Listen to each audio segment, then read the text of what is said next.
Hola.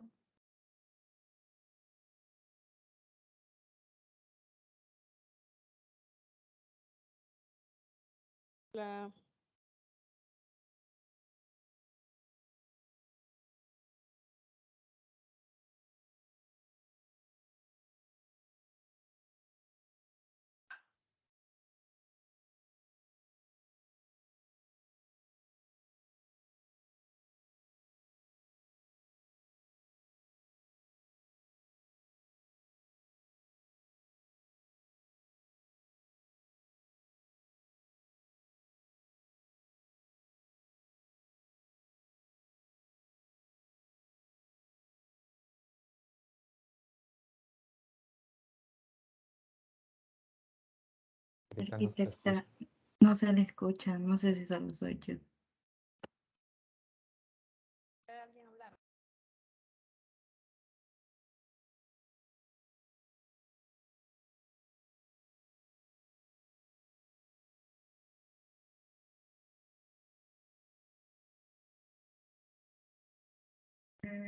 Aún no se le escucha.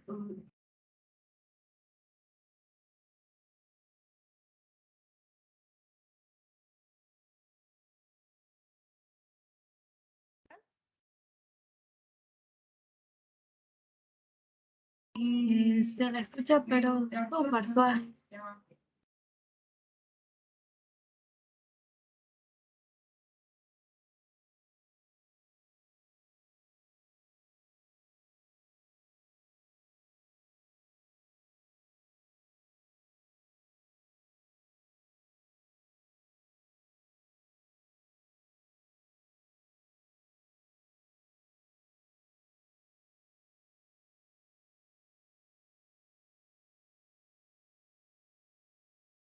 No se le oye, Arqui. Nada.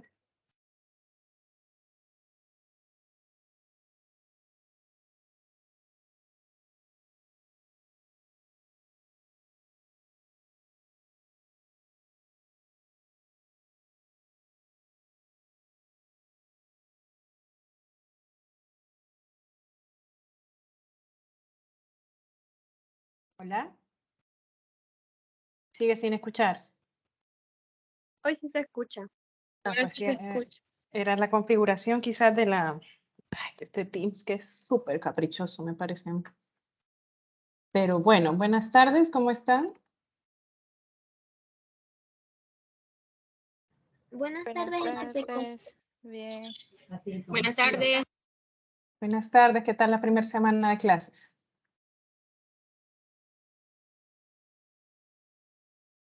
Por el ¿Cómo momento, están? bien. Por el momento no les han dejado tareas. Sí, Sí. pero no tanta. Ya me imagino. Bueno, pero para que no se quede atrás la materia de geometría, hoy vamos a dejar el primer ejercicio práctico según el calendario de actividades que ustedes tienen en el aula virtual. Hoy tenemos el ejercicio de planimetría, localización de puntos y a través de la triangulación. No es el de rumbos y distancias, eso lo veremos después.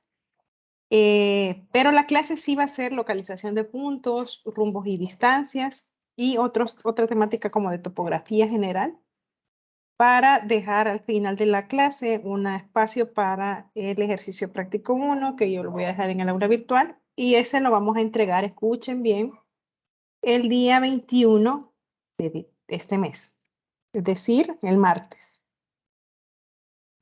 Vamos a tener tiempo el martes para resolver algunas dudas.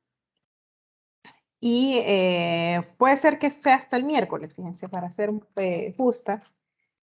El miércoles 22, para que tengan tiempo de aclarar dudas al final del martes. Y vayamos resolviendo en la martes. Bien, vamos a empezar. Sean bienvenidas y bienvenidos a el inicio de la unidad 1, que sería el dibujo topográfico, la planimetría y localización de puntos y distancia. No sé si hay alguien que se esté incorporando recientemente a la clase, que no haya estado en la clase anterior. Yo, Samantha. Samantha, ok, por ahí vi otra manita. Y yo también, Fabiola. Ok, sí, para ustedes que no tuvieron la oportunidad de presentarse, lo van a hacer ahora esta clase. Porque en la dinámica pasada tuvimos una breve presentación individual donde cada quien daba su nombre, cómo le gusta que le digan, cuáles son sus hobbies o pasatiempos y también cuáles son las expectativas que tienen de la materia y de la profesora. Así que si van a quedarse en esta clase para continuar con nosotros en el recorrido de estos 4 meses, les pediría por favor que inicien primero Samantha y después Paola a hacer su presentación personal de lo que les acabo de solicitar.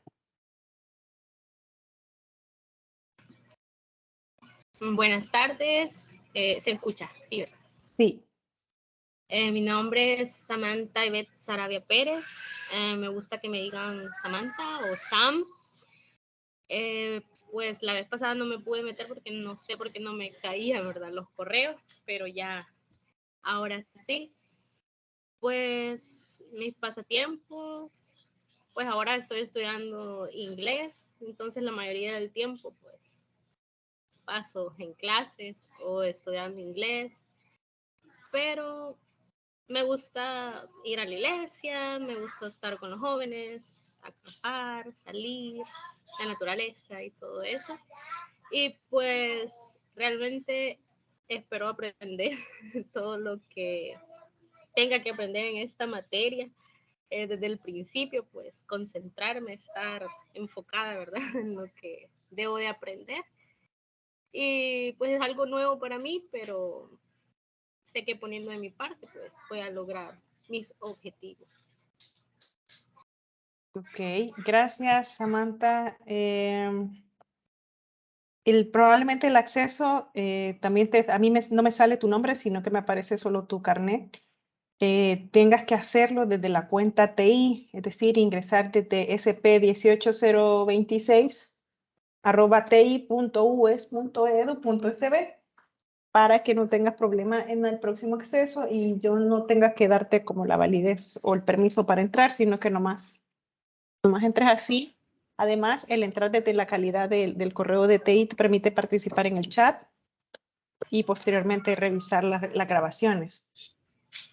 Sí, me dijeron que estaba en proceso mi activación, me dijeron. Vale. Así, entonces ya cuando tengas esa activación no va a haber problema.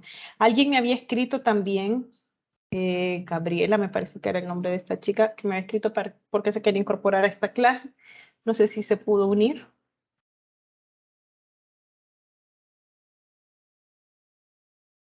No. Bueno, yo le mandé igual el vínculo de la reunión. Y ahora Andrea. Andrea, ¿verdad? Creería que era yo la que le pidió el link en la anterior clase. No, fue ahora. Sí. Ah, ok. No, ahora pues. me escribió otra chica que se llama Gabriela, que ella me decía de que ella tenía problemas con que la clase empezara a las 4:50, pero casualmente yo también tengo problemas con que empiece a las 4:50 y yo le decía, nuestra clase empieza a las 5:30 y va a terminar a las 7. Y ella me Ok. decía de o sea, ya no me respondió, pero entendía que le salía bien que se hiciera a esa hora, pero entonces ahora, Andrea, es tu turno. Ok. Mi nombre es Andrea Fabiola Olivares Peñate. Me gusta que me digan Fabiola o Fabi. Cualquiera está bien. Mis hobbies, más que todo, me gusta leer. También me gusta a veces pasar como dibujando. También trato de siempre estar aprendiendo. También estoy en clases de inglés.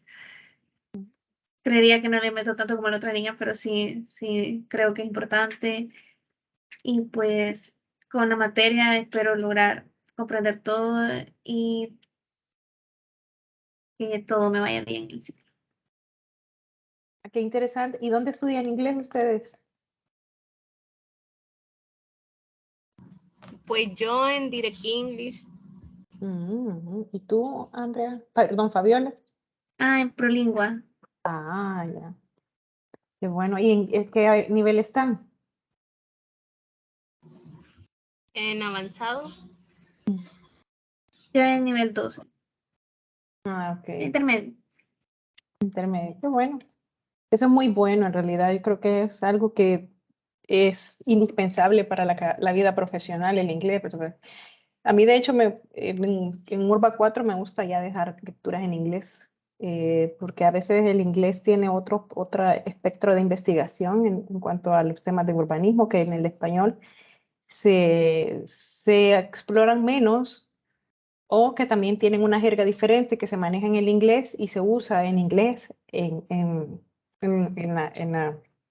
la academia española, ¿verdad? En todos los papers académicos de latino o escritos en el español. Pero es muy bueno que en realidad todos busquemos el aprendizaje de un segundo o incluso un tercer idioma. Les felicito.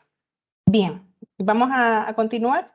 Para la clase de hoy, como les decía, vamos a revisar todo lo relacionado a ese tema para Andrea y perdón, para Fabiola y para Samantha. Ya ya tenemos nosotros una aula virtual donde ustedes se pueden enrolar. Les voy a dejar aquí el link de acceso al aula virtual. Déjenme solo entrar y para que ustedes se puedan enrolar y ya la clave por aquí la tengo, la clave, anótenla, es 2023, G mayúscula, E minúscula, O minúscula, A mayúscula, D mayúscula, N mayúscula. Esa es la clave. Y ahorita les voy a mandar por aquí por el chat, que no sé si Samantha lo va a poder revisar porque no entró desde su cuenta TI, el aula virtual de Geo. ¿Podría repetir la contraseña? Sí, ya, la voy a escribir en el Gracias. chat. Espero que lo puedan ver. Ahí está el link y la contraseña es 2023 Geo ADN. Samantha, ¿tú pudiste ver el link? no, pero me lo van a pasar. Ya me escribí. Entonces ahí en el aula virtual en la semana 1 ya tenemos el programa de la asignatura y ahí hicimos la clase anterior un diagnóstico autoevaluativo de cómo estábamos en los diferentes parámetros. Yo no sé si a ustedes dos no las tengo en lista, pero ya se inscribieron en el expediente, ¿verdad? Ya están vinculadas a esta clase. Sí, en el expediente sí. Bueno, por si al caso, al final de la clase le voy a pedir su nombre completo y sus datos para agregarlas a mi listado, porque todas las clases pasamos asistencia. Ahí hay alguien más que está entrando. No sé quién será. Pero no sé si es la persona que me escribió ahora. A ver.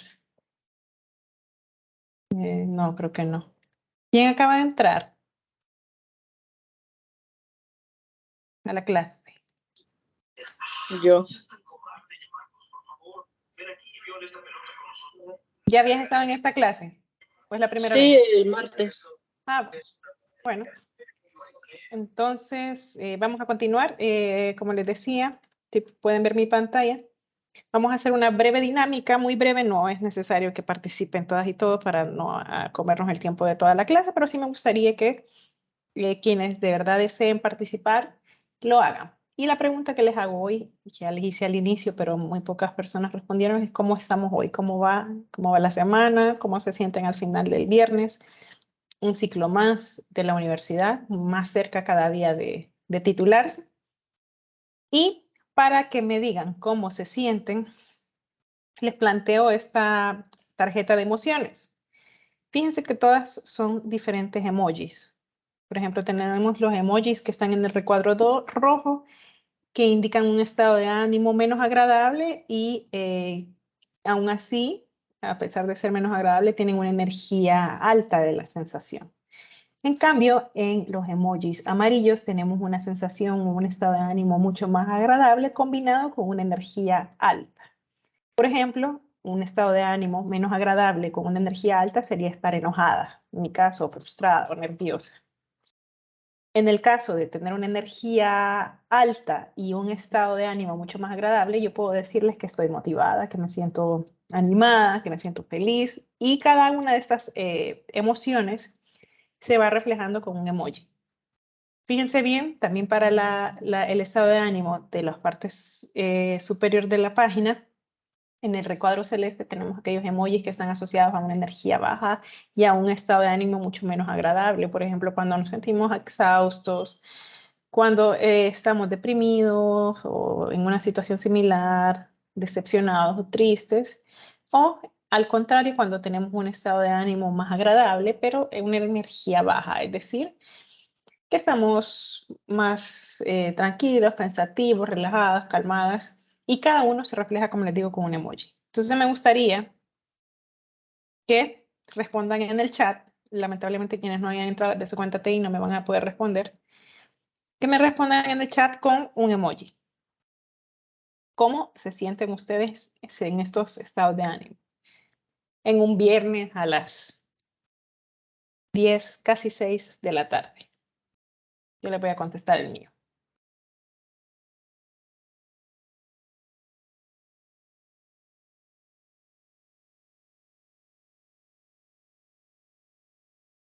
¿Cómo están? Arti, Ujú. eh, Solo pueden escribir los que han entrado con TI, ¿verdad? En tu caso no vas a poder escribir porque no te aparece el chat. ok.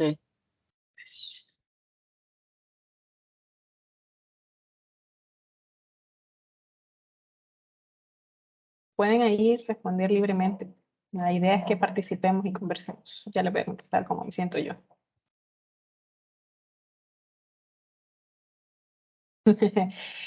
A ver, dice Héctor que se siente calmado. Sofía se siente agradable. Merari se siente también un poco cansada. Santiago, ese es animado, ¿verdad? Muy chiquita, muy chiquito el emoji. Eh, Francisco, cansado. Flor, Flor estás como calmada. Joana, cansada. Vale, enferma. Pues no veo muy bien. Exhausto, Manuel. Andrea también calmada. Sí. Digamos que los ánimos están entre un estado de ánimo más agradable, pero con un nivel de energía bajo. Así es, cómoda. Claro. Y es bien comprensible.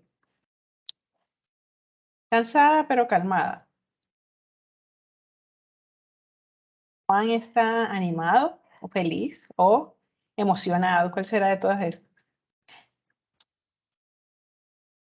Yo estoy olvidando la manera en que le gusta que le digan. Nuila, perdón. Yo tenía en mente que había un apellido. Nuila. ¿Alguien quiere compartir de los que han opinado y de las personas que han opinado? ¿Por qué se siente en ese estado de ánimo? ¿Qué lo hace estar así? ¿Qué te hace estar así en este momento? A ver, bien, porque ya va a ser sábado. Ah, sí, el sábado y de repente es lunes, como si nada. A ver, Flor. Buenas tardes. Hola. Ok, bueno, yo puse el emoji de calmado porque no podría decir que estoy súper animada o que me siento feliz porque es viernes y ya la semana pesa. Pero tampoco podría decir que estoy demasiado cansada o preocupada por algo, porque lo bueno es que es la primera semana. Tal vez la otra semana ya se empiece a sentir más fuerte, pero por lo menos ahora me siento calmada. Bien, sí, sí, la primera semana siempre va a ser un poquito más relajada, como dice Flor, ¿verdad? Un poco más con ese estado de ánimo de incertidumbre también. O sea, en algunas materias, por lo menos en Geo, ustedes ya vieron un poco de qué va a ir toda la clase, qué vamos a ir haciendo. Pero no sé cómo estarán las otras materias y ya por lo menos pudieron apreciar un panorama desde lejos de qué es lo que se viene, ¿verdad? Qué es lo que van a hacer.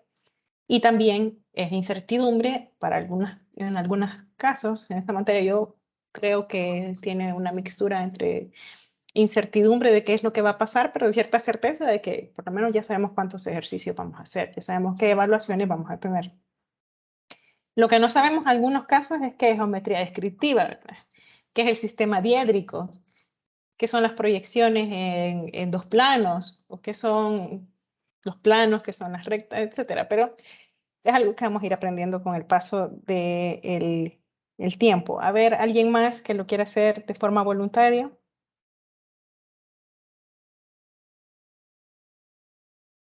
Yo puse cansada porque fui a comprar al Price y había una trabazón horrible, pero es que horrible la trabazón y salí a las 3 y vine justo a las 5:30, o sea, me eché bastante tiempo en tráfico. Y cansada por lo rutinario, pero yo pensé que no iba a llegar a tiempo a la clase, pero sí logré llegar a tiempo, pero amargadísima con el tráfico. Amargadísimo. Ay, pero es cierto. Y la verdad es que uno, es bien fácil, mirar, y ahí yo también me voy a sentir empática en decir, ay, vengo amargada, por Dios, cuánto tráfico, qué horrible estaba, ¿no? Que no sé qué. Pero somos parte del problema, porque si no saliéramos, a veces, tal vez a las horas punta o a las horas pico, no pasara eso de encontrarnos con tanta gente, porque mucha gente se encuentra fuera en la calle porque todos pensamos que este es el mejor momento para hacer algo, o porque vamos saliendo del trabajo, nos vamos movilizando a nuestra casa del trabajo, o al revés, hay gente que va saliendo de sus casas para ir a trabajar. Pero somos parte del problema y yo creo que también podríamos ser parte de la solución. Sí, literal, a mí me dio cólera por eso mismo, porque me atrasé porque comí, o sea, si no hubiera comido hubiera evitado la hora cabal pico, pero ni modo, me tocó aguantar el tráfico. Son cosas que pasan. En realidad, ¿cómo explicarles? Estos problemas de movilidad son algo que pueden llegar a estresar el tiempo en el tráfico o el tiempo en movernos de un punto a otro. Son situaciones que pueden llegar a estresarnos y a hacernos también perder mucho tiempo que puede ser utilizado para otra función. Y por último, alguien más que nos quiera compartir un poco cómo estamos de ánimo hoy. A ver, un chico.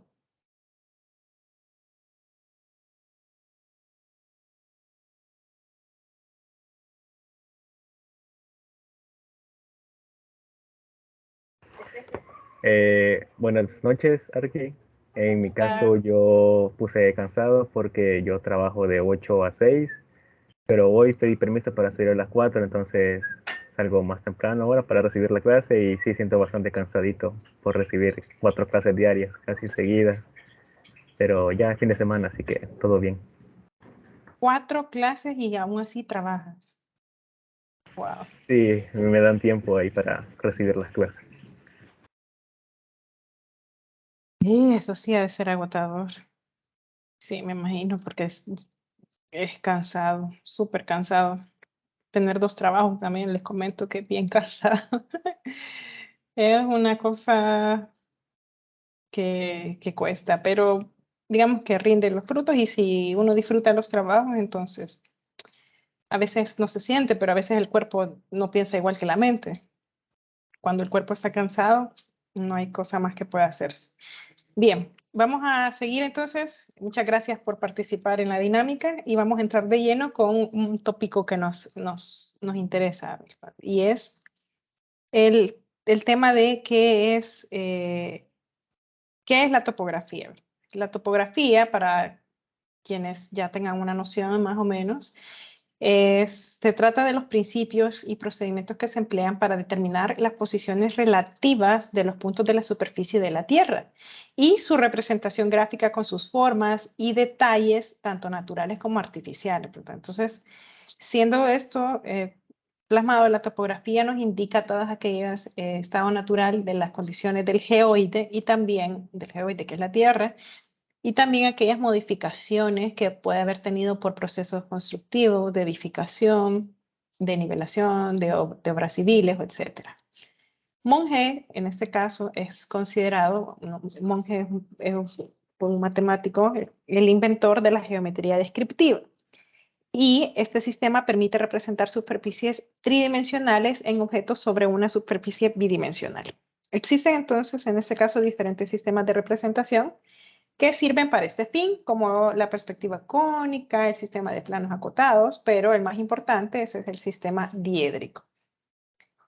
Entonces, entendiendo que es el sistema diédrico,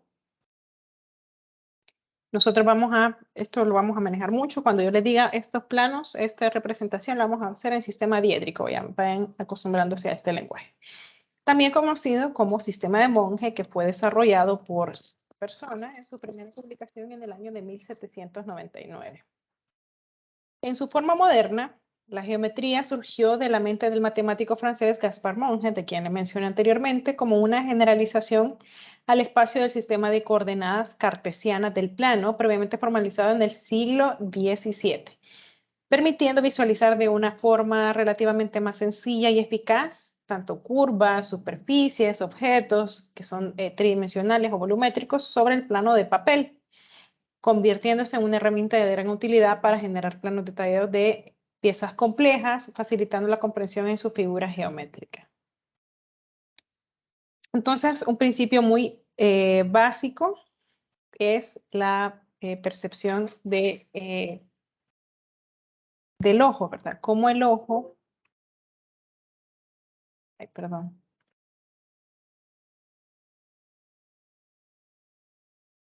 Se me perdió la pantalla.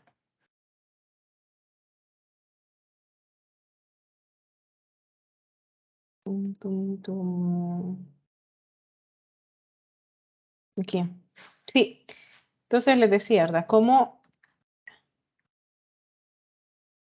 el ojo percibe las figuras o los elementos que observa, ¿verdad? Este tipo de vistas del que les hablaba del sistema diédrico es posible conocer directamente las dimensiones del modelo original midiendo sobre los ejes del dibujo. En este sentido, numerosas normas técnicas especifican las características de este tipo de perspectivas, pero entonces Gaspard, en este caso Monge, ¿cómo desarrolló su teoría, verdad?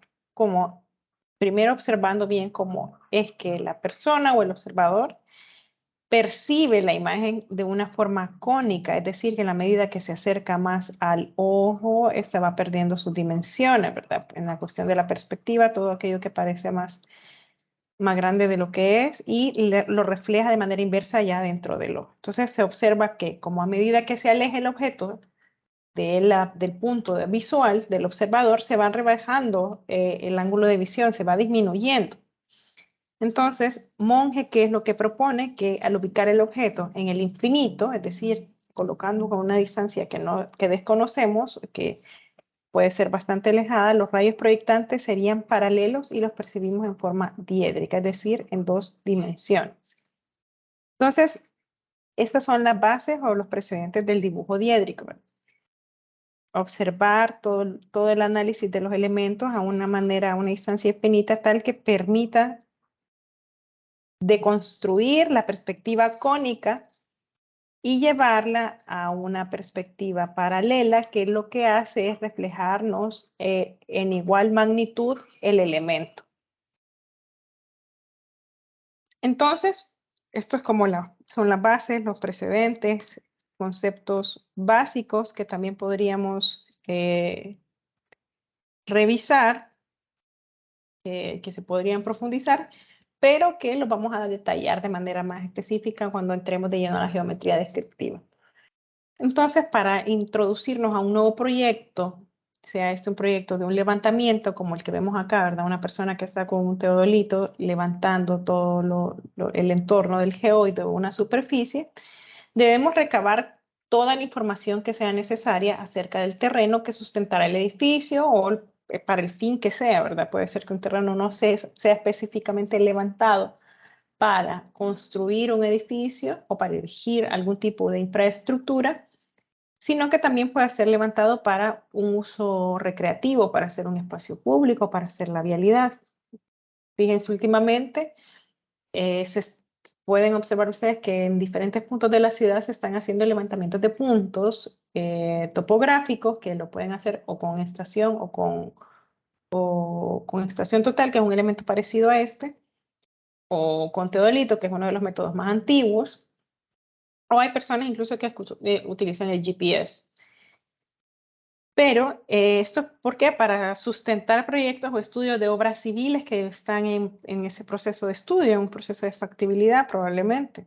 Y es porque se va a construir en determinado momento alguna obra civil. Pero que se busca entonces recabar información del entorno y de la ubicación de este. Es muy importante entender cuál es la ubicación respecto a las coordenadas con que se cuenta. Esa información la podemos encontrar con facilidad si el cliente, por ejemplo, si se está haciendo un levantamiento para alguien que desee medir una propiedad, tiene los planos de su terreno. También es muy útil si esta persona o el propietario del inmueble tiene las escrituras que sean debidamente inscritas en el Centro Nacional de Registros o CNR.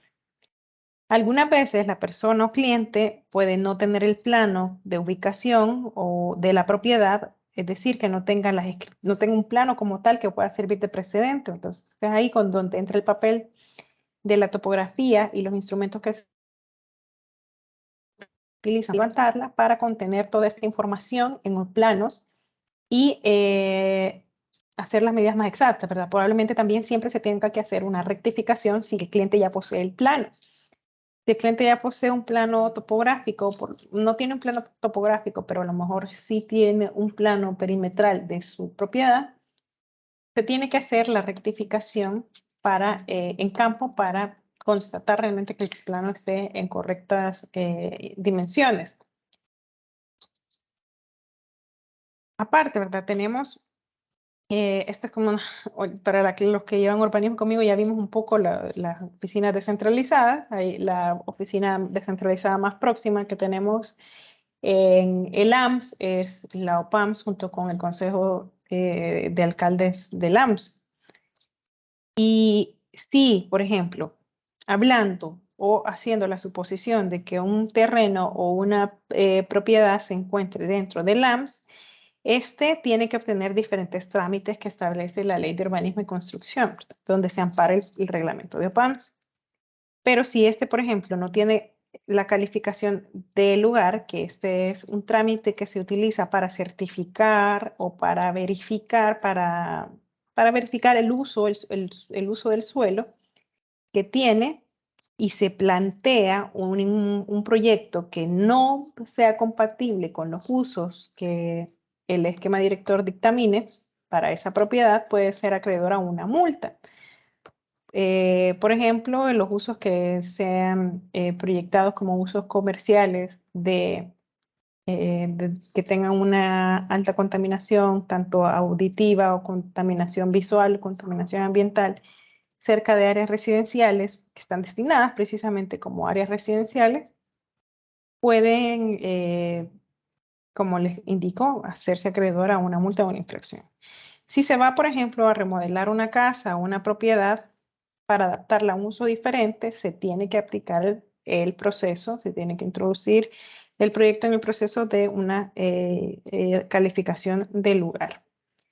El propietario o el arrendatario o quien sea el interesado debe solicitar este cambio de uso siempre a través de, en este caso, hablando de un proyecto dentro del AMS, dentro de uno de los 14 municipios que conforman el AMS, y debe de presentar un plano topográfico que esté debidamente referenciado. Entonces, ahí entran también el papel a una de los, creo que casi la mayoría de los arquitectos pasamos, arquitectas y arquitectos pasamos en determinado momento por tener una experiencia levantando propiedades, levantando terrenos, haciendo mediciones, y esa es una experiencia que les puede ayudar mucho a hacer sus primeros pininos, ¿verdad? Hacer sus primeras iguanas, como decimos, haciendo levantamientos por lo menos de perímetros de terrenos.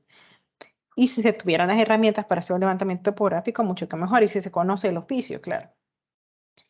Entonces, es muy importante que se adquiera como un futuro profesional las competencias que permitan, primero, interpretar la lectura de una escritura. Una escritura es un dictamen legal que indica de manera escrita, tal como lo dice, ¿verdad? Describe las condiciones de un terreno y describe los colindantes, describe las distancias en letras, describe mojones y en algunos casos también coordenadas de estos mojones o rumbos. Y todo eso es importante poderlo interpretar para poderlo convertir en un plano topográfico o al revés, ¿verdad? Leer un plano topográfico para poder describirlo, para poder realizar una escritura, que obviamente esas escrituras siempre son autenticadas por un notario. Incluso también, si se tiene el conocimiento, se puede certificar si una propiedad corresponde a los datos de escrituras existentes, es decir, con observar la propiedad en físico y tener la escritura, se puede verificar en efecto si ambas cosas coinciden y por tanto responden a la misma propiedad. Por ejemplo, si no hay planos actualizados que un arquitecto en este caso puede reconstruir la información de una escritura del inmueble para elaborar el plano inicial que después confrontará en el campo. Es decir, si puede ser que la información, como les digo, de la escritura se tenga que validar. Hay escrituras que con el tiempo pierden información. Obviamente la tecnología va en incremento, vamos avanzando. Entonces, una escritura de un terreno de propiedad muy antigua puede ser que no corresponda a datos actuales, ¿verdad? Siempre se tiene también la ventaja de si está levantado o por el catastro de la alcaldía o del CNR, se puede comprar la ficha del terreno. Sin embargo, es importante siempre realizar una medición exacta de la propiedad. Y algo que es muy importante de destacar dentro de cualquier proyecto en el que ustedes vayan a entrar, sea como diseñadores, sea como levantadores de información en campo, como medidores, es que si no hay un terreno donde asentar un proyecto, no hay proyecto. O sea, no hay un proceso de diseño que sea completamente legítimo. Primero que sea legítimo, que sea confiable en el tiempo, ¿verdad? Hablando de que no podemos diseñar si no tenemos las condiciones existentes o un contexto actual. Y esto lo vemos mucho en urbanismo, ¿verdad? No podemos hacer, por lo menos yo desde el lado de como urbaniza, como lo veo, si el entorno urbano no está resuelto, es muy difícil que todo lo que se asiente en él pueda funcionar. ¿Alguna pregunta hasta acá?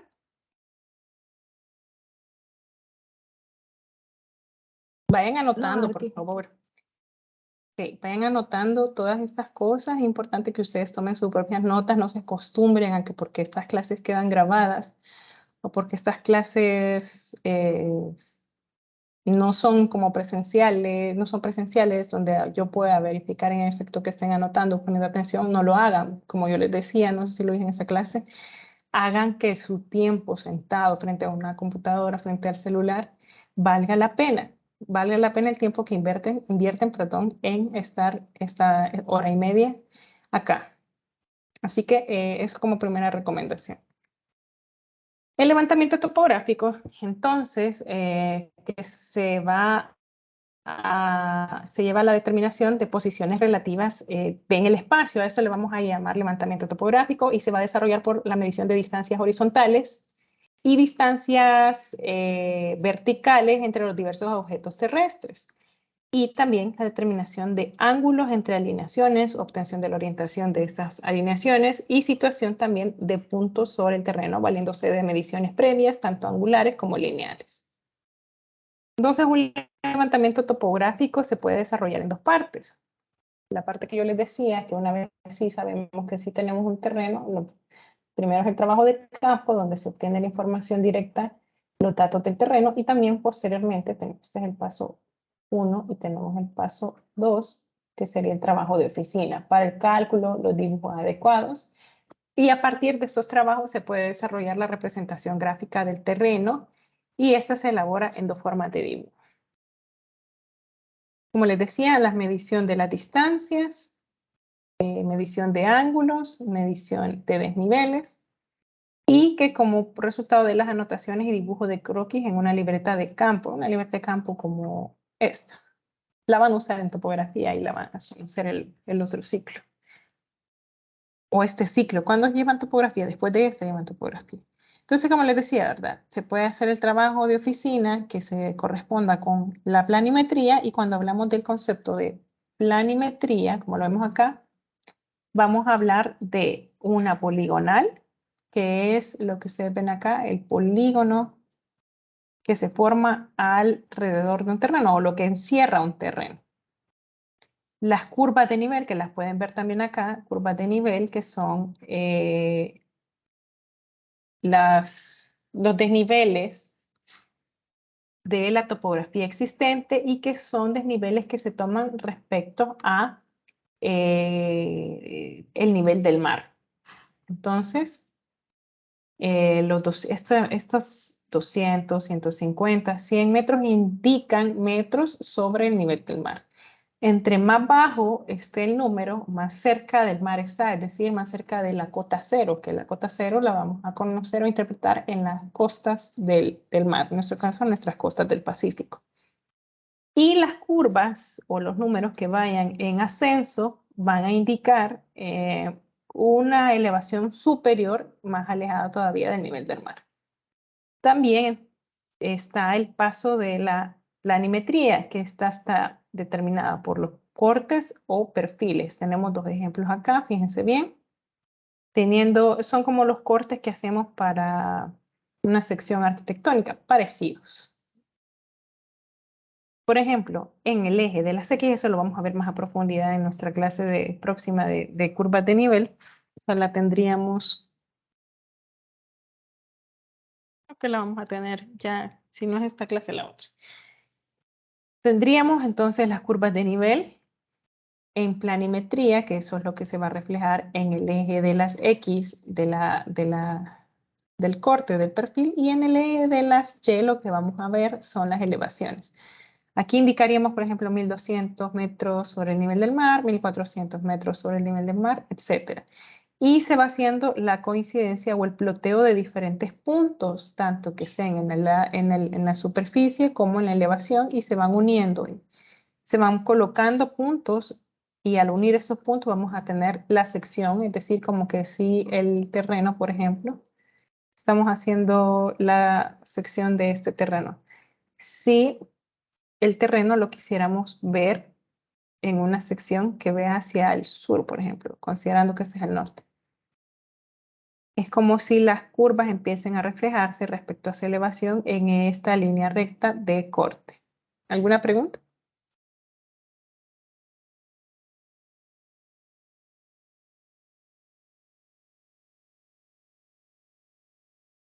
Bueno. Y la planimetría, entonces, para adentrarnos un poco más, sería la ubicación en un plano horizontal de ciertos puntos que forman la red fundamental del levantamiento por medio de distancias y ángulos, obteniendo así un esquema horizontal al que le vamos a denominar siempre la poligonal.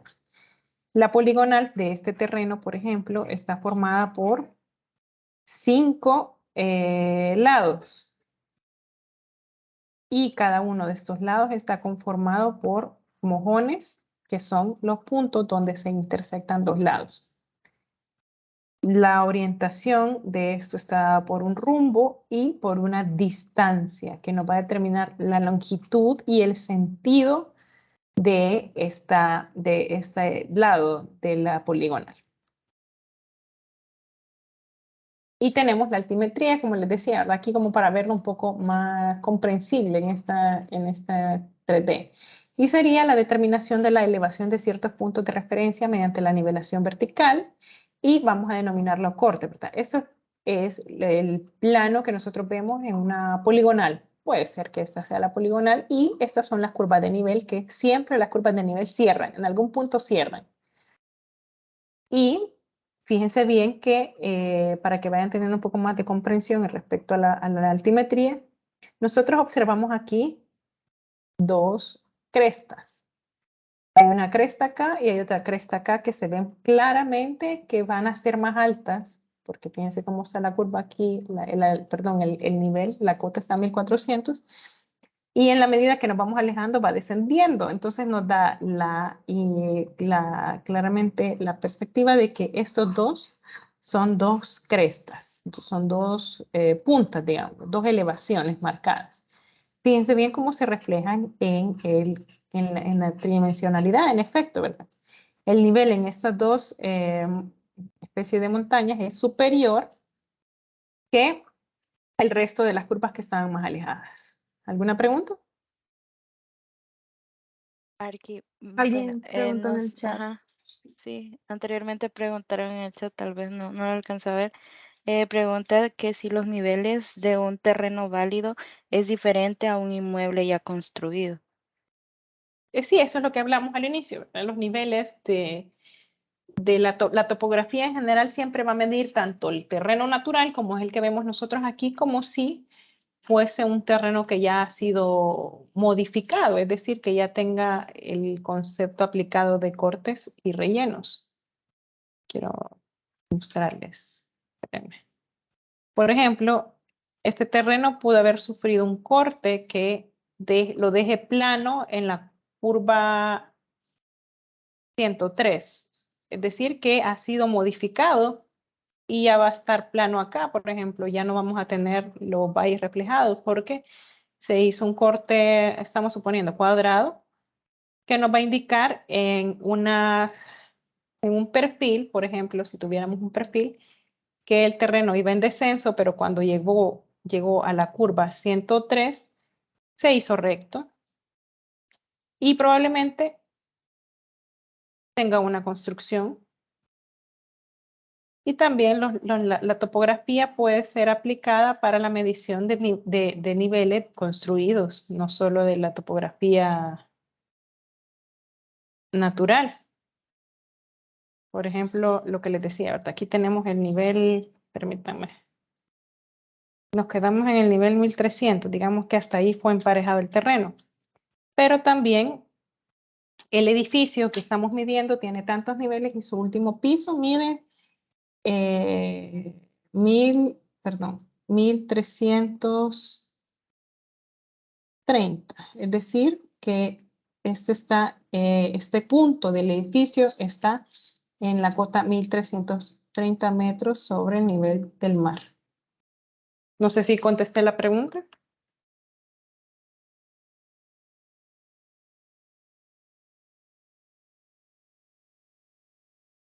¿A quien haya preguntado?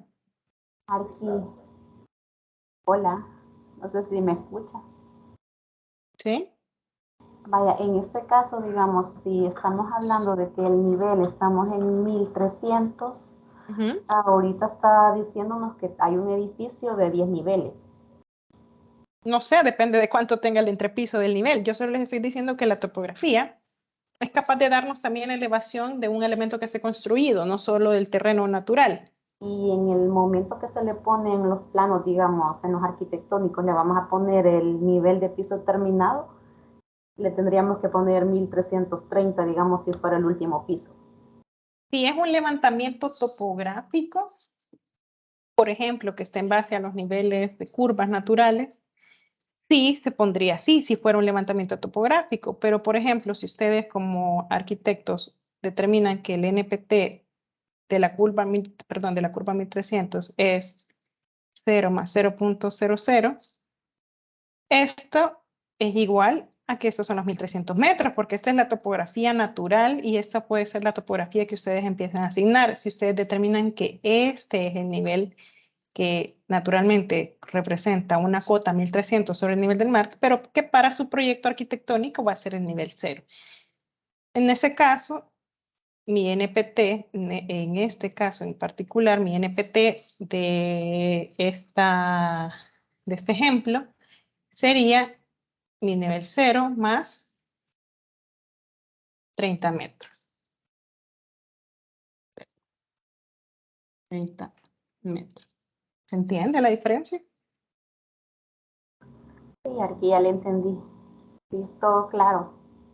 Ok, entonces ahí depende también, ¿verdad? Cómo lo vayamos en función de los niveles del mar, en funciones en las que yo, mi proyecto, yo le estoy dando cuál sería mi cota inicial de mi proyecto. Pero obviamente siempre va a estar en función del nivel del mar, o sea, siempre podemos determinar una cota, por muy construida que sea, en función del nivel del mar. ¿Cuáles son entonces, en este sentido, las unidades de medida que nosotros vamos a utilizar para los siguientes ejercicios que vamos a hacer en esta unidad?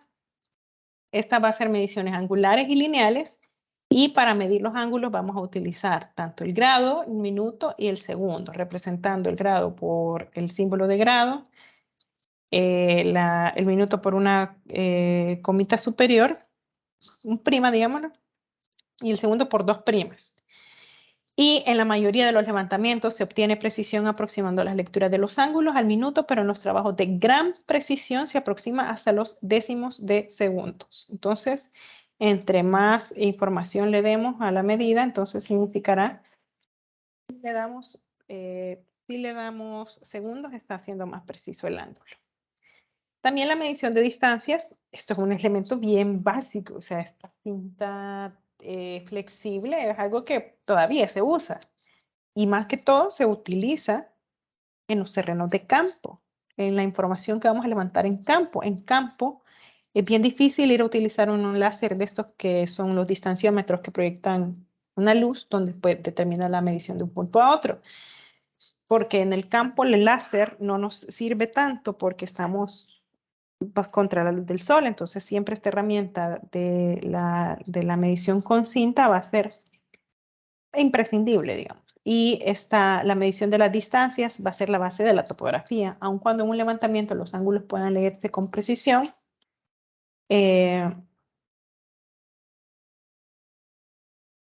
Cuando los ángulos puedan leerse con precisión, también tenemos que conocer que el equipo debe de estar muy refinado, ¿verdad? Por lo menos tiene que medirse la longitud de una línea para complementar la medición de los ángulos en la localización de los puntos. Entonces tenemos mediciones de longitud, que es primero vimos la de los ángulos y la de la longitud la vamos a ver en kilómetros, en metros, en centímetros y en milímetros. En las medidas de longitud utilizadas sí se exige más exactitud, ¿verdad? Dependerá. Y ahora vamos a ver el tema de la localización de los puntos. Y la localización de los puntos se da en un terreno y en este puede levantarse o ubicarse según los puntos de referencia por diferentes maneras y va a depender también del tamaño del terreno para aplicar un método específico. Estos datos los proporciona el topógrafo, nosotros los vamos a interpretar. Tenemos la localización de puntos por una distancia y una perpendicular. Tenemos la localización de punto por dos distancias, que sería la triangulación. Y tenemos la localización de un punto por un ángulo y una distancia, al igual que la localización de un punto por dos ángulos. Estos son los métodos para localizar puntos. Por ejemplo, tenemos el de localizar una distancia y una perpendicular. Fíjense bien, estas que vemos acá, estas distancias reflejan estaciones que hizo el topógrafo. El topógrafo no puede decir que en este puntito se colocó con su estación 0 más 0, 0, y en este levantó una distancia, siendo que esta es una línea recta, ¿verdad? Considerando que esta es una línea recta. Una distancia de 20.30 metros. Ahí tenemos el punto 1. En la siguiente estación, a 10 metros de la estación 00, él sacó una perpendicular de 13.77 metros. Ese sería el punto 2. En la estación 0 más 22, es decir, que aquí desde el punto 0 midió 22 metros, él midió una perpendicular de una recta, una línea perpendicular de 20.85 metros. Ahí tenemos el punto 3. Y por último nos está diciendo que desde la estación 0 midió 38 metros y acá tomó una perpendicular de 11.24 metros, es decir, que ahí tiene su cuarto punto. ¿Cómo vamos nosotros conformando nuestra poligonal? Uniendo los puntos. Y ahí tenemos, fíjense bien, 1, 2, 3 caras de una poligonal. ¿Alguna pregunta aquí?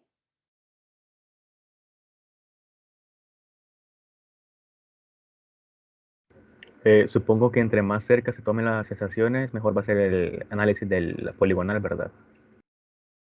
Sí, o sea, depende de la dimensión del terreno, ¿verdad? Si es un terreno, si de un punto de 1 kilómetro hacia acá se quiere medir en distancias de 1 metro, nunca vas a terminar. Entonces, mejor las estaciones se deberían de colocar a distancias más estratégicas, por ejemplo, a cada 10 metros o a cada 5 metros, dependerá de la longitud total que se quiera medir. Ahí está, dependiendo de eso, será la consideración de la distancia entre estaciones. Y de ahí tenemos el método por triangulación, que sería un punto por dos distancias. Fíjense bien, tenemos estaciones que van desde la 0, 0 con una línea recta. Ahí vamos nosotros moviendo nuestro instrumento, nuestro teodolito, en línea recta. Y vamos a ir desde la estación 0 más 0, 0 a la 20, 40, 60, 80. También te pueden determinar de manera más ordenada, ¿verdad? Cada 20 metros se hizo en este caso. Y por ejemplo, lo que hizo el topógrafo es que una vez él ya conoce, lo que él conoce es su perpendicular o su línea recta y donde están localizadas sus estaciones respecto a este perpendicular. Desde la estación 0, el topógrafo midió una distancia de 26.70 metros. Una distancia para un punto que puede ser desconocido. En ese momento es desconocido. Sin embargo, para conocer cuál es el punto 1, él tiene que medir desde la estación 20, 0 más 20, otra distancia para triangular. Entonces ahí le da que él tiene 24.85 metros. Ahí en la intersección de estas dos rectas que conforman este triángulo tiene el punto 1. Así lo va a hacer en este caso, por ejemplo, para determinar el punto 2 a través de distancias triangulares desde estaciones que conocemos. Conocemos a dónde está la estación 0 más 20. Le vamos a hacer por triangulación la medición hasta el punto que nosotros estamos buscando, que sería el 33.66 metros. Y para conocer el punto definitivo tenemos que triangular con otra estación conocida, que sería la 0 más 40. Ahí sabemos que tiene 34 metros. Aquí tenemos el punto 2. Fíjense bien, ya tenemos punto 1, punto 2, ya podemos unir. Y luego tenemos, para medir el punto 3, necesitamos distancias desde la estación 40, 0 más 40, hasta la estación 0 más 60. Volvemos a aplicar el mecanismo de triangulación y ya tenemos el punto 3. Unimos con el punto 2. Para conocer el punto o el otro lado, necesitamos determinar un punto 4. Entonces el punto 4 lo vamos a hacer desde la estación conocida 0 más 60 hasta la estación conocida 0 más 80. Vamos a triangular nuevamente y donde se intersecte nuestro triángulo, ahí tenemos el punto 4 para unir con el punto 3 y así ir conformando nuestra poligonal. ¿Alguna pregunta? Este es el método que vamos a usar. Fíjense bien y si tienen alguna pregunta al respecto.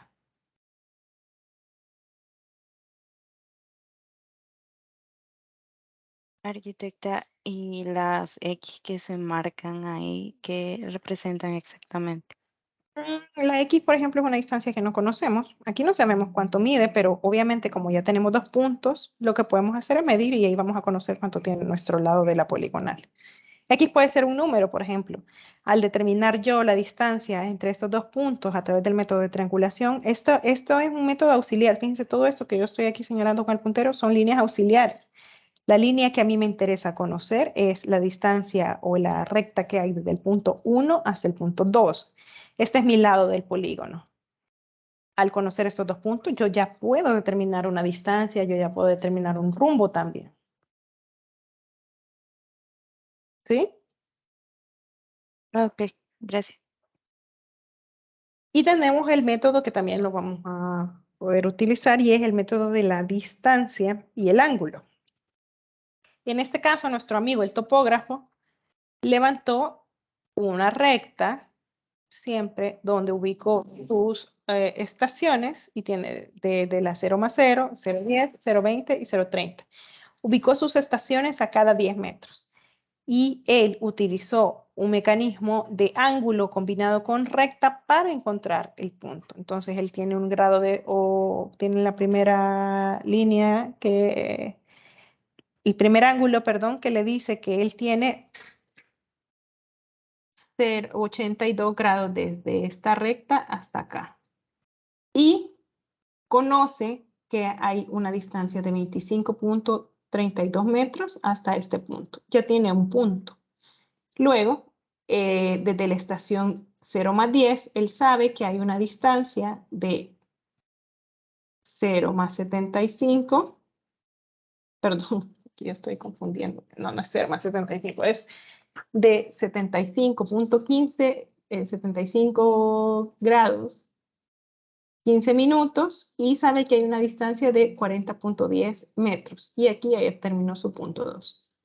También sabe que desde la estación 0 más 20 hay un ángulo desde la recta que él inicia, su recta inicial, de 62 grados, 22 minutos y 0,5 segundos.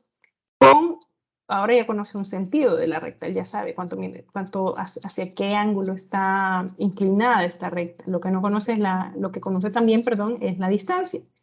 Él sabe que esta recta tiene 15.18 metros. Ahí encontró su tercer punto. Entonces, lo que hace después él es unir los puntos y obtener la distancia que estamos buscando. Por ejemplo, aquí podría ser 25.5, estoy inventando.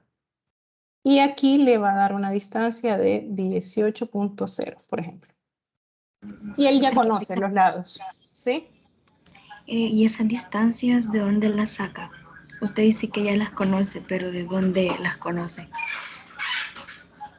Probablemente esto sea, por ejemplo, la remedición de un terreno. Entonces le dijeron, ay, este es el palo de mango, esta es la palmera, y aquí tenemos la esquina de la casa de Don Carlos, por ejemplo. Son puntos de referencia. Entonces el topógrafo sabe que el lindero del terreno empieza en la esquina esta de la casa de Don Carlos, aquí donde está la palmera y aquí donde está el mango. Entonces ya tiene esos 3 puntos de referencia. Entonces él tiene que trazar esta recta en el terreno, en la superficie, y empezar a medir ángulos y distancias. Él establece dónde está su estación 0, determina el ángulo y la distancia respecto a este punto que ya conoce. ¿Se entiende? Sí, aquí. Gracias. Arqui. ¿Mm? Y también a partir del segundo punto es que se empieza, digamos, a poner los minutos y así. No, lo que pasa es que yo lo que les decía es que hay 3 grados de dificultad con esta cuestión de los ángulos, o 3 grados de precisión más bien. Por ejemplo, tenemos en nuestro primer caso, aquí para demostrar esos que están acá, tenemos 82 grados. Esta es una precisión básica, pero en la siguiente podría ser, en la siguiente vemos aquí el ejemplo, claro está, de que tiene 75 grados y 15 minutos. Yo les voy a enseñar un método para llegar a un solo número con esto. Le está dando más precisión el ángulo todavía. Este es como un grado intermedio de precisión del grado, valga la redundancia. Y en el tercero tenemos que tiene 62 grados, 22 minutos y 0,5 segundos. Entonces, con este de ángulo está súper más definido, preciso que el primero, porque el primero no le está dando ni minutos ni segundos. En realidad los 3 son ángulos, no es que él los vaya a determinar, los 3 son ángulos, pero tienen diferente grado de precisión. Eso lo vamos a ver también en la clase en la que lleguemos de reducir el grado de una lectura compleja como esta, y esta lectura compleja se puede llevar a una lectura sencilla como esta. Pero para poderlo dibujar, por ejemplo, ustedes no saben cómo reflejar 22 minutos y 0,5 segundos en un papel. Lo que sí saben es cuántos son 62 grados respecto a una recta, ¿verdad? Eso sí lo saben, por eso se puede llevar un ángulo de lectura compleja a lectura simple, pero eso lo vamos a aprender en esta clase, no se preocupen. Pero ¿se entiende cuál es la diferencia? Sí, gracias. Y tenemos ¿sí? Tengo una duda. Al convertir los ángulos a un ángulo más sencillo, no nos afectaría en el cierre de la poligonal. Ese método se utiliza para cerrar una poligonal que se está dibujando a mano, por ejemplo. El método de simplificación de ángulo complejo. Y es lo que ustedes van a hacer, ¿verdad? Ustedes van a dibujar todo esto a mano. Entonces, es importante que ustedes lleguen a una lectura sencilla para poderlo reflejar en un transportador.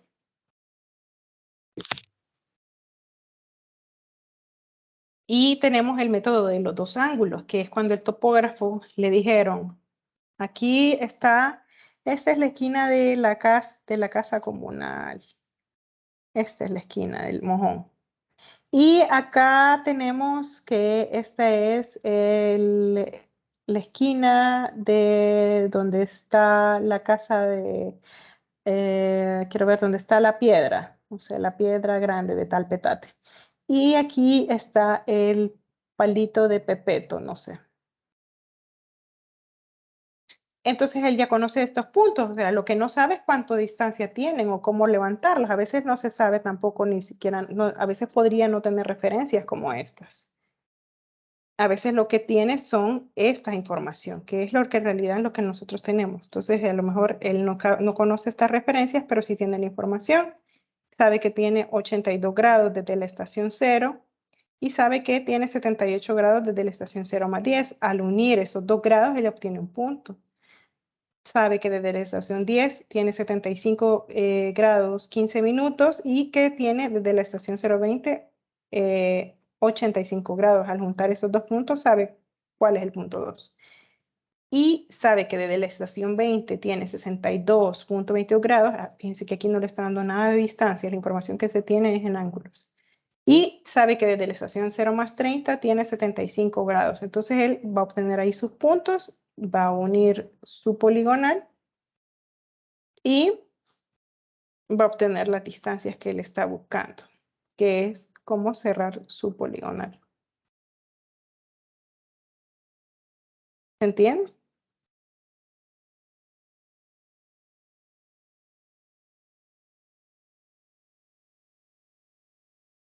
¿Mm? Sí, arquitecta. ¿Dudas? ¿Preguntas? Bien. Yo tengo Ahora, una duda. ¿sí? En el caso de que el terreno tenga una curva, ¿cómo sería en ese caso? Normalmente se puede, a lo mejor no va a ser un terreno, sino que va a ser, por ejemplo, una curva de un radio de giro de una esquina, de una casa. Aquí no me da mucho. Pero aquí voy a tratar de hacerlo. Pero tu pregunta es muy válida. Por ejemplo, esta es la curva que yo deseo medir. Y esto es lo que vamos a ver ahora en el ejercicio práctico, justamente. Tu pregunta es muy válida. Y yo establecí mi punto 0 más 0, 0 acá. Y yo quiero saber esta curva porque está acá, ¿cómo hago para medirla? Lo que yo puedo identificar es cuál es el centro de mi curva. Si es una curva regular, digamos. Si yo conozco cuál es el centro de esta curva, porque así hacen los topógrafos, a veces en planos topográficos ni siquiera te dan las curvas. Yo he visto planos topográficos que hacen chaflanes en la esquina de una acera, ni siquiera hacen curvas como la que estamos viendo acá. Pero supongamos que el topógrafo es un topógrafo bien dedicado. Entonces nosotros empezamos a tener nuestras estaciones. Aquí tenemos 0 más 10.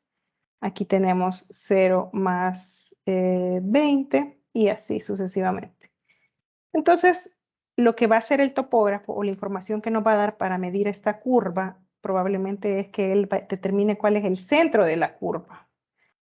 Puede hacer que nos diga, bueno, aquí nosotros, voy a hacerlo por, aquí tengo el centro de la curva y desde mi estación 0 más 0, 0, yo sé que hay, que me gusta el 15, pero es que es mi cumpleaños. Hay 15 metros en una distancia. Y conozco también que desde la estación 10 para acá, aquí hay un ángulo de,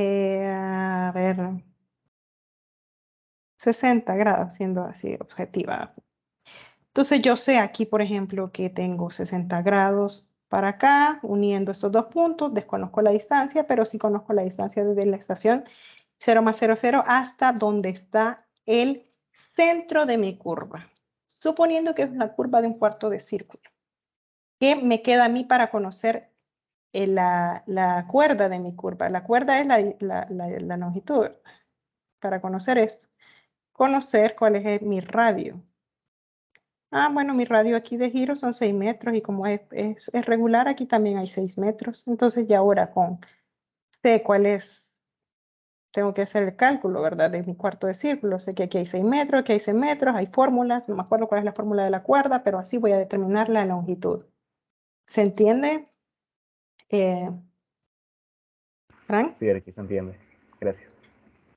O sea, no es que vamos a buscar los puntitos de toda la curva. Podría haber sido otra forma. Se me ocurre, pero me voy a usar otro color. Podría haber sido otra forma de determinar la distancia de mi cuerda si yo hubiera identificado dónde inicia mi cuerda y aquí conozco por medio de triangulación, yo conozco que aquí hay 10 metros y conozco que hasta la estación 0 más 20 y conozco que también de este punto a la 0 más 10 hay 12 metros. Aquí conozco un puntito nada más. Y aquí también tengo estaciones. Es lo que vamos a ver ahora, ya van a ver. Tengo la 010, tengo la, tengo la 020, 0 más 20. Y conozco dónde empieza mi curva, entonces aquí hago por triangulación cuánto tengo de la 020 a la 010 y mido acá, aquí tengo 18, no sé, y aquí tengo 25. Entonces, 1 y ya conozco los dos puntos donde inicia mi curva, de ahí nada más me queda unir. ¿Sí? Sí, aquí se entiende. Gracias. Vale. Entonces, para el ejercicio práctico de ahora, y es muy interesante que hayan hecho esa pregunta, se me adelantaron, ya van a ver por qué. Vamos a hacerlo todo por el método de triangulación, o por lo menos como se refleja ahí. ¿Qué indicaciones tenemos? Primero que vamos a hacerlo en escala 1 en 250 con los datos de campo que yo les voy a dar, y vamos a elaborar el plano que se va a mostrar a continuación. Vamos a hacerlo en dos partes. Primero en la parte que vamos a hacer, como yo les decía la clase pasada, que tenemos que tener a la mano papel layer de 1/8 y papel vegetal de 1/8. El dibujo a lápiz va a ser en papel layer. Tiene que tener todo lo que van a ver ustedes en la siguiente imagen. Datos completos, estaciones, trazo de las distancias, nombre de los propietarios, de las construcciones, lotes baldíos, nortes, escalas, etc. Esta hoja tiene que llevar el membrete a lápiz también. Todas las hojas que nosotros vamos a hacer en esta materia va a ser membretada la hoja de lápiz, membretada la hoja de vegetal. Las dos, porque la de vegetal es para calcar, nada más ustedes donde van a hacer el trabajo de carpintería, digámoslo de esa manera, va a ser en la hoja de layer, para llevarlo a un trabajo mucho más limpio en la hoja de vegetal. Entonces, una vez nosotros hayamos hecho esta parte del dibujo en papel layer, nos pasamos a calcar en la hoja de vegetales, yo creo que lo conocen bien de las arquitectónicas. ¿Y qué van a trazar en tinta? Van a trazar el punto, los ejes, el PI con 0.01 o 0.2, el PI es el punto de intersección, y los demás símbolos que tenemos en el texto. Ya no se van a entintar en este caso las estaciones ni distancias, ya van a ver qué es lo de las estaciones y distancias, ustedes van a ver y yo les voy a explicar. ¿Qué sí se va a entintar? Se van a entintar los linderos con 0.02, las construcciones y nombres de los propietarios con 0.4, es decir, lo que esté construido, y los textos. Se va a entintar los nortes y la escala, se va a entintar el nombre de la calle y la avenida, que eso yo se lo voy a dejar este ejercicio colgado en el aula virtual y ahí le voy a poner todo. Probablemente ahorita me falten los nombres de las calles, pero yo se los pongo, no se preocupen. Ya van a ver. Estos se van a poner, es decir, que ustedes todo el levantamiento de carpintería y eso no lo van a repetir calcándolo. Y eso fíjense bien que no lo van a calcar lo que dice acá, no se entintan estaciones ni distancias. Van a poner entonces el membrete también lo van a calcar a tinta. Esto es lo que vamos a hacer. Por eso les digo, aquí no se ve, esto es cómo va a quedar la lámina de layer, por ejemplo. Eso es cómo va a quedar la lámina de layer. Acá voy a tratar de acercar un poquito esta, como les digo, esta yo se la voy a subir, esto es solo para que tengan una noción de lo que vamos a entregar. ¿Qué vamos a hacer? Este es el PI. Aquí tenemos el PI, que esta es información que todavía me está haciendo falta. Me faltan aquí el PI y los nombres de las calles. Pero fíjense bien qué es lo que yo les estoy dando. Yo les estoy dando distancias desde una estación hacia un punto, de una estación hacia otro punto. Estamos viéndolo todo por triangulación. Estación, punto. Estas son las estaciones. Les estoy dando distancias complementarias. Aquí tenemos el trazo de una intersección de calle, una línea de calle. Tenemos el punto PI. Aquí vamos a tener una calle y esta es una avenida. Tenemos un predio baldío, tenemos la alcaldía, tenemos el parque y enfrente del parque tenemos la casa comunal. ¿Qué le voy a dar yo? En este caso, yo le voy a dar todo lo necesario para triangular puntos. Y a partir de eso, ustedes van a empezar a calcar. ¿Qué es lo que no se va a ver en la línea, en la lámina de tinta? En la lámina de tinta ya no se van a ver todos estos triángulos ni estas distancias que les voy a colocar en el aula virtual. Eso ya no. Eso se va a ver nada más en el papel layer. ¿Qué sí se va a ver entonces en el papel vegetal? Las construcciones, la línea de la acera, del arriate, las líneas interiores del parque, la planta simulada de la alcaldía, la línea del cordón, la curva. Todavía se van a ver incluso los ejes de la calle, podríamos dejarlo, este eje que está punteado aquí y este otro eje que está punteado acá. Esta información, como les digo, se la voy a dejar en el aula virtual. Y ahí le voy a volver a colocar todo lo que ya vimos aquí. Vean qué es lo que va con tinta, qué es lo que no va con tinta. El norte también va a ir con tinta y va a ir todo. Esto es como que viéramos la lámina de papel Ledger. Y para entintarla es todo lo que va a quedar fijo, todo lo que no utilizamos para triangular. Las líneas de los triángulos no las vamos a entintar. Las distancias tampoco, que están acá, no las vamos a entintar. Cotas no vamos a entintar. ¿Se entiende?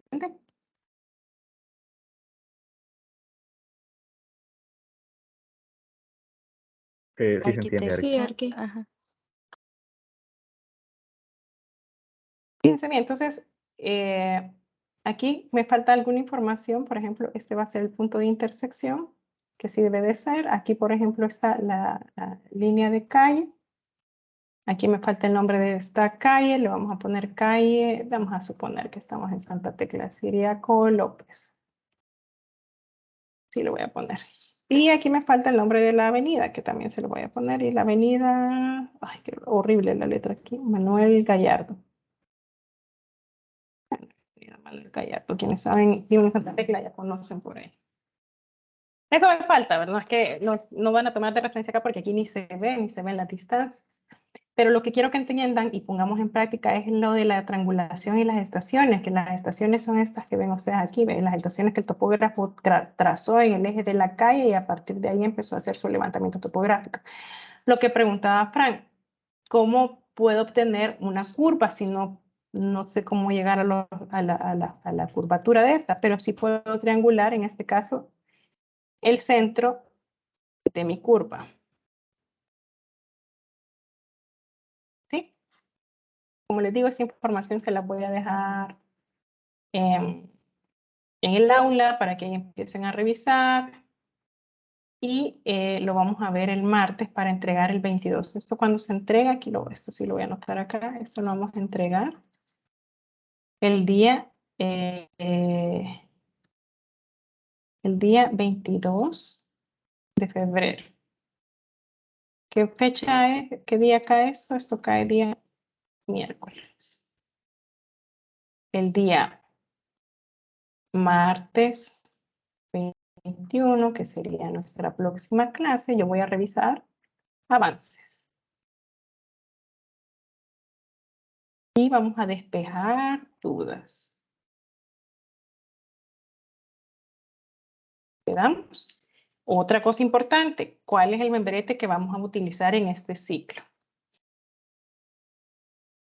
Fíjense bien, tenemos un espacio designado para ese membrete, tenemos que estas curvas van a tener 3 centímetros de radio y aquí vamos a determinar una longitud de, quiero ver, por no tener aquí mi escalímetro. Vamos a despejar las dudas de la distancia.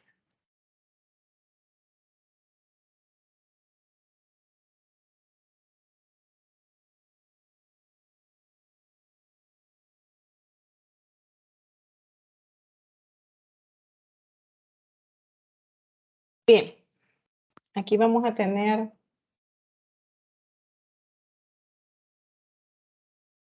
uno punto cinco y 1.5. Tenía en total 4.5, más o menos.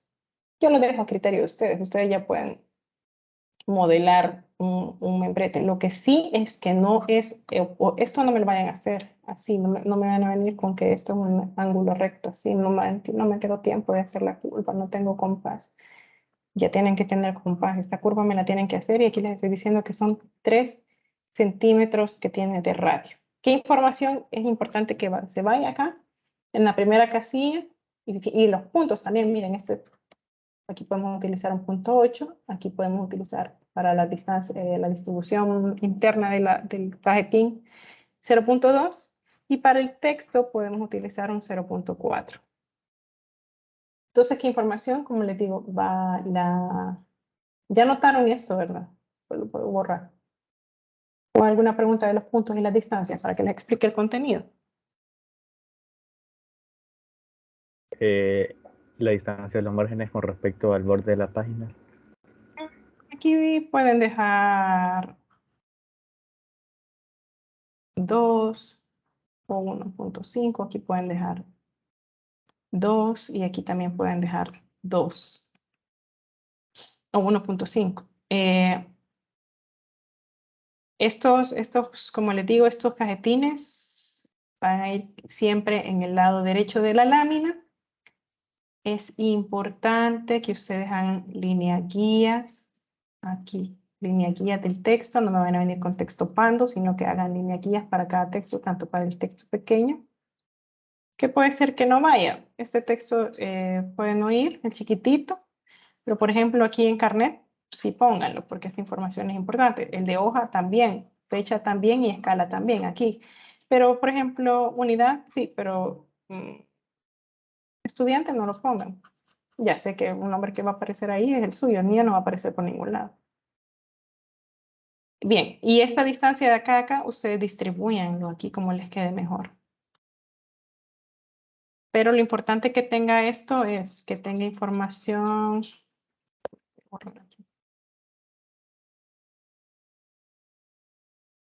Este membrete tiene que tener qué información. En primera instancia, la primera casilla, el nombre de la universidad, todo con mayúsculas, Universidad del Salvador, letra técnica.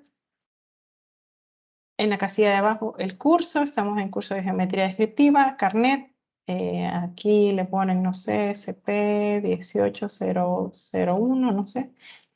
Unidad, en este caso estamos viendo la unidad 1, dibujo topográfico, y así vamos a ir avanzando en las demás unidades. Escala, esta escala la vamos a trabajar en 1 en 250. Este es el ejercicio práctico 1, puntos y distancias. Este sí es el nombre que sí van. Estudiante, aquí no es mi nombre, no se van a confundir, aquí es el nombre de ustedes. Aquí va a ir con una letra bien bonita, Floricenia, por ejemplo, y tu apellido. Hoja 1 de 1, sí, porque en este caso sí vamos a hacer una hoja, pero por ejemplo cuando vamos a manejar, cuando entremos de lleno a geometría, puede ser que hagamos hasta 3 láminas o más. Una de 3. Entonces les recalco 0.8, 0.2, 0.4. ¿Preguntas?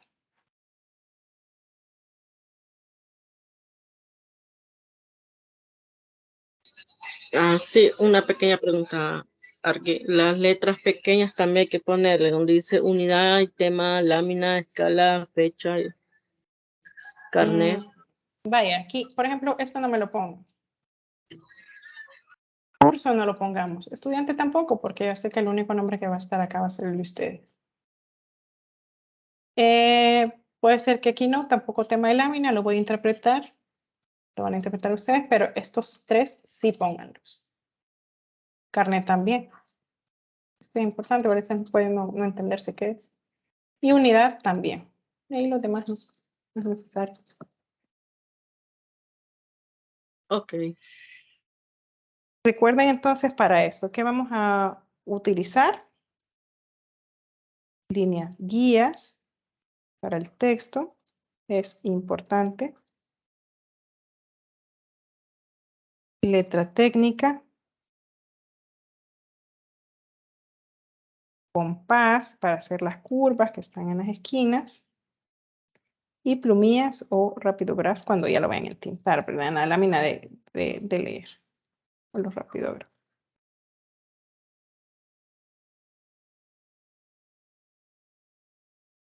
¿Qué más necesitan aquí? Eso, básico. ¿Alguna pregunta? Las líneas guías, claro que son para la lámina de grafito, ¿verdad? Las líneas guías no las vayan a reflejar en la lámina de tinta. ¿Sí? Todo el margen Otra va de 2 centímetros. O al lado derecho dejamos más espacio. No, 2. Izquierdo, perdón, al lado izquierdo. O sea, Acuérdense de lo que hablamos en la clase pasada, ¿verdad? Que vamos a tener la oportunidad de entregar todas las láminas. Pueden dejar al lado donde podemos membretar. Aquí, por ejemplo.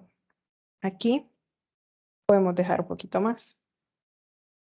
Podemos dejar 3 o 2.5. Puede ser. Fíjense también que van a haber láminas que el espacio lo van a necesitar, más sobre todo las láminas de geometría cuando nos extendamos, porque hay unas líneas que se extienden bastante. Entonces tomen a criterio o 2.5 o 3 o 2 a todos los lados. O 1.5 a los dos lados extremos. Puede ser aquí pueden dejar en este de acá 1.5. Aquí también podemos dejar 1.5. Y aquí a los extremos podemos dejar 2. Y aquí podemos dejar 2.5.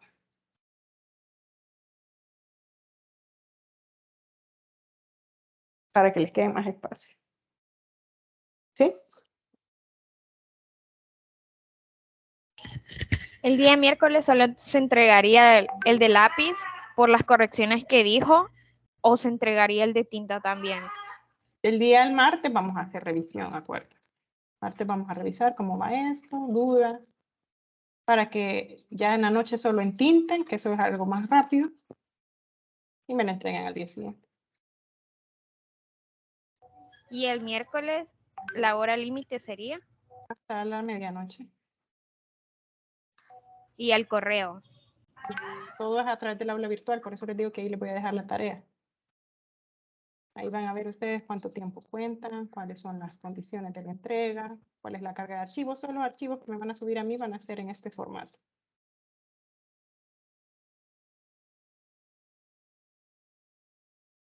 O si no pueden en PDF, en este otro formato.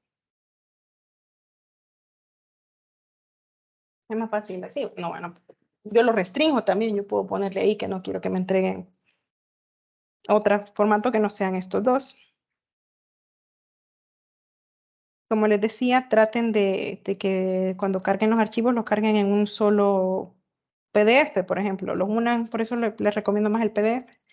En un solo PDF. Hay diferentes formas de unir PDF.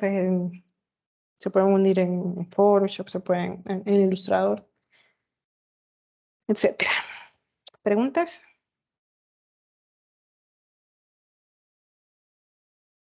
Solo para confirmar, arquitecta, estos formatos serían, digamos, cuando ya vayamos a entregar los trabajos, pero a la hora de, digamos, mostrar los avances, ¿se le hace más cómodo a usted que, digamos, los escaneemos y se los presentemos así como presentando pantalla o con la cámara? Porque a veces la cámara no tiene muy buena calidad, ¿verdad? Entonces, No, para avance pueden, o sea, ahí lo manejan ustedes, pues, porque no es una entrega, es un avance, ¿verdad? Yo lo veo ahí, no me lo van a entregar, no me lo van a enviar, pero yo lo voy a ver.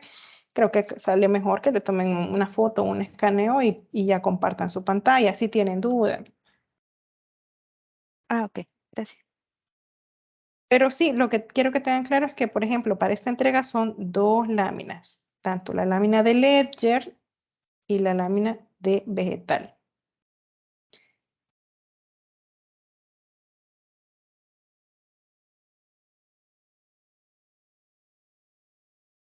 ¿Qué es lo que va a ir en vegetal entintado? Fíjense bien, lo voy a hacer aquí para que no hayan dudas, que eso fue un problema, por ejemplo, que experimenté el siglo pasado, que no entintaron lo que no era.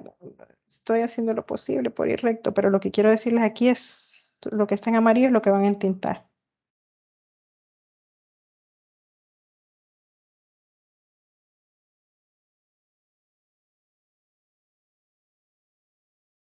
Esto también, y el eje de la calle, aquí, que no lo, perdón que no me puedo ir recto, pero no es muy intuitivo esta pizarra de PowerPoint. Todo esto, todo lo que está encerrado, sin cotas. Por ejemplo, aquí en el parque, ¿qué vamos a entintar? Vamos a entintar todos los senderos. No vamos a entintar las cotas, ¿verdad? Vamos a entintar todo esto. Esto. Esto vamos a entintar. El dibujo a lápiz va a ser completo, ¿verdad? Aquí también tenemos que entintar la acera. Aquí, como les decía, hay que entintar esto. Los nombres de las calles, cuando se los ponga. Aquí me falta que vamos a entintar predio baldío. ¿Se entiende? Sí, Arqui. A ver, voy a preguntar. Rapidito, porque ya nos pasamos un poquito de la hora. A ver. Dígame, Senia, por favor, ¿qué es lo que no vamos a entintar? Lo que no está repintado de amarillo. Lo que no está repintado de amarillo es lo que no vamos a entintar. Dígame, por favor, Wendy.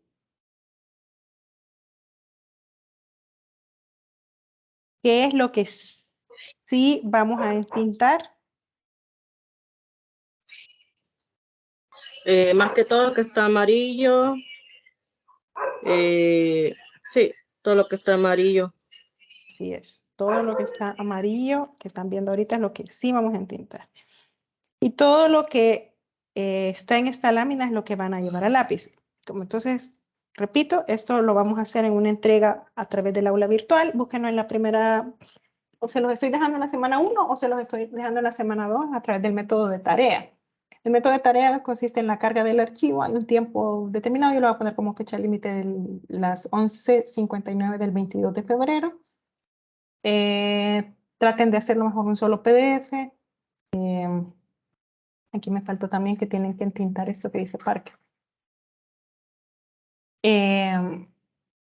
Ahí van a ver este plano con la información completa. Fíjense bien que se requiere el uso de compás, ¿verdad? Si no se han fijado, para medir distancias y unidas a un punto, esto es con compás. ¿Sí? ¿Hay dudas respecto al método de triangulación? El método de triangulación es que yo me pongo aquí con mi compás, abro mi compás y lo abro acá. Un centro en mi compás y abro acá. Centro en mi compás y abro acá. Centro en mi compás y abro acá. Centro compás en estación 40, abro con distancia 744. Centro en mi compás con 0,60, distancia de 11,49. Centro en mi compás en estación 60, distancia de 42,52. Centro en mi compás en 0,80, distancia de 34,55. ¿Qué hago después entonces cuando ya he abierto mi compás y tengo mis uniones? Aquí tengo una unión, aquí tengo otra unión, aquí tengo otra unión y aquí tengo otra unión. Lo que hago es unir, ¿sí? Entonces aquí vamos a necesitar que tengan a la mano un compás, ¿sí? ¿Queda claro? Sí. Sí, Arqui. Vaya, pues no me vayan a fallar, que ya les expliqué cómo pude. Ojalá que lo hayan podido comprender. Les deseo un bonito fin de semana. Ojalá que puedan descansar y puedan avanzar de manera efectiva en esto que tienen asignado. Nada más les paso la asistencia y nos vamos. Y disculpen que me haya pasado el tiempo. Voy a tratar de ser más efectivo todo lo que hablo. Senia. Acá. Sofía, Presente. Santiago, Presente. Diana, Laura, Presente. Valeria, Presente. Clara, Presente. Eric, Presente. Ricardo, Verónica,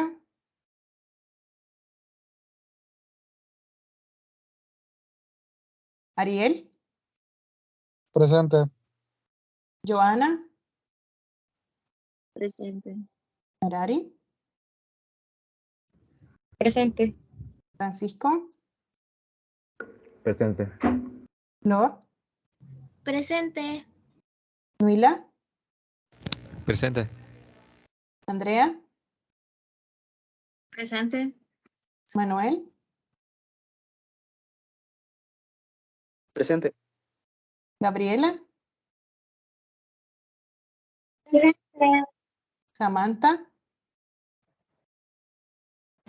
Presente. Wendy, Presente. Héctor,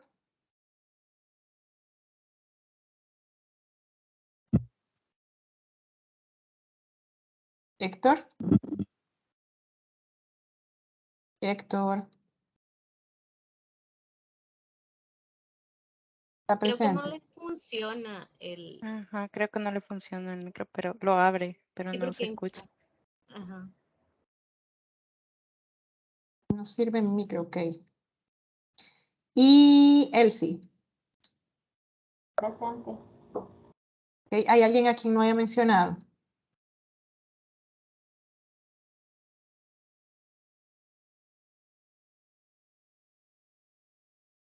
No, bueno, entonces así estamos, chicos, cuídense mucho.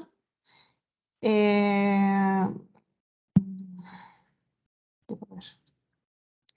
Cuídense mucho y nos estamos viendo y cualquier cosa estoy por ahí en Teams o en el correo. Nos vemos. Feliz fin de. Muchas gracias. Feliz fin de. Gracias, Arqui. Feliz Muchas fin gracias, de- Arqui. Feliz. Gracias, Gracias. Feliz noche. Buenas noches.